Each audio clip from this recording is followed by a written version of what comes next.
whatever we want to cover up. First of all, what we can do is actually dust this chocolate, the extra chocolate that we added. I'll just kind of cover that up a little bit, and that will kind of make it not so obvious. And then when I can do anything like the seam, I'm going to go ahead and add some flames coming out there. Anywhere where you can see any of the buttercream that you secured the grill with or any of the food items with, make sure you cover that up. Ooh, this is smoking hot.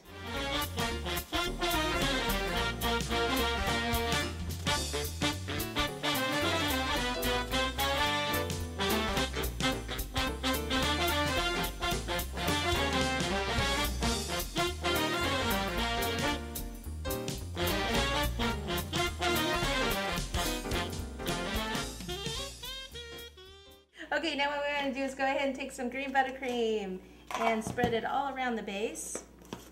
This is like an avocado-y green, which is like a regular green, like a leaf green or something, and then there's brown added to it. It's one of my favorite greens. And I'll just spread this all the way around the board. And then we'll get a grass tip and add some grass.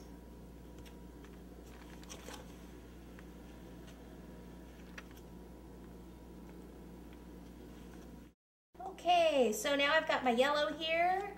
We've gone all the way around with our grass. I'm just taking a little bit of yellow, same that we used for the fire.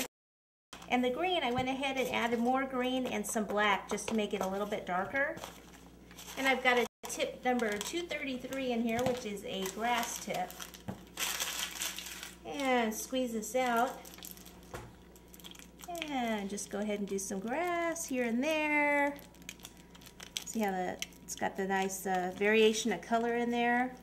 Now, if you get real creative, you can go ahead and make some barbecue tools, spatulas or something to put around there.